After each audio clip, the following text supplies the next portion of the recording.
Hello mga kababayan, Diyos ko po. Ang ganda na nangyayari sa Pilipinas. So ayun na nga mga kababayan, nahuli na nga itong si Alice Guo dyan sa Indonesia mga kababayan. No?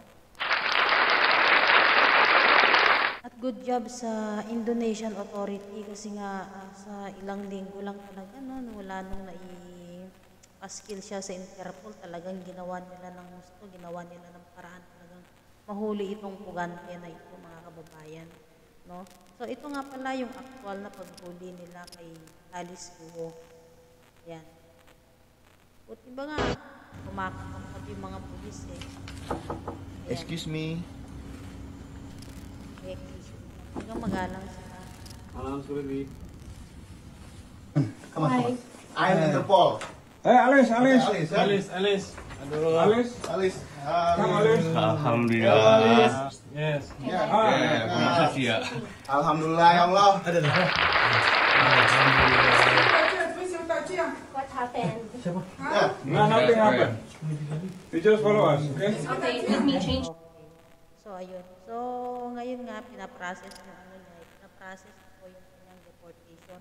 At pumunta po si Secretary Abalos yan sa Indonesia para sa kanya po personal na turn over si Alice Guo. Kasama ng PNP chief natin si Marvel. Ayan.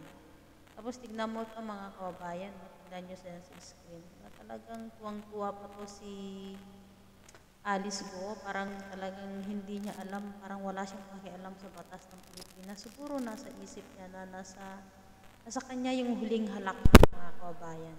At itong si Secretary Abalos talagang nakangiti sila. Tignan nyo. Nakangiti talaga sila. Ayan, PBI, ayan, pati driver, nakangiti talaga sila mga kababayan. No? Parang sumundo lang sila ng VIP mga kababayan. Sobrang talagang, yan nga sinasabi nilang, it's more fun in the Philippines. It's more fun in the Philippines, pati yung sumundo talagang nakangiti. First time ko nakakita ng ganito. No? Parang sumundo talaga ng VIP. Tuwang-tuwa lang sila, no? Oh. Kaya tayo kaya yan mga ganito sa atin, talagang pinagtatawanan lang yung batas ng Pilipinas. Kaya nagawa niyang pumustit na makalabas ng bansa. Kasi nakikita na napaka-friendly, na sobrang friendly ng mga opisyales natin. Parang sa isip ni Alice Guo, siguro dito sa reaksyon niya is nasa kanya ang huling halakhak. Pati yung sumundo sa kanya, talagang mga tuwang-tuwa pa mga kababayan. No? Sabagay, hindi ko rin masisi itong si Sec Abalos, baka ginugod time lang din niya itong si Alice Guo para hindi siya mag-panic, hindi siya mag-hysterical pagsakay nila ng aeroplano. Baka yun ang dahilan. Pero, tignan lang natin mamaya mga kababayan. No? Tawa today, iyak later, kulong later. No?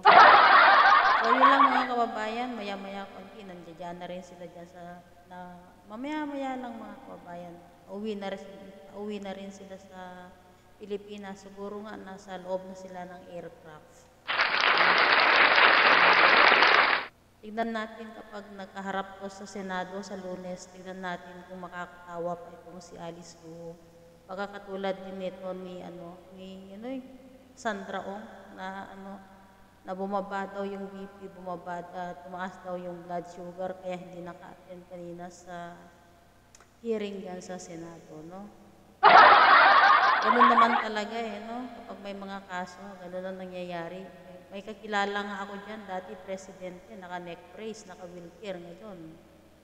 Nagpuputak-putak na rin dyan sa Kongreso, di ba? Ganyan ang Pilipinas, no? It's more fun in the Philippines, ika nga.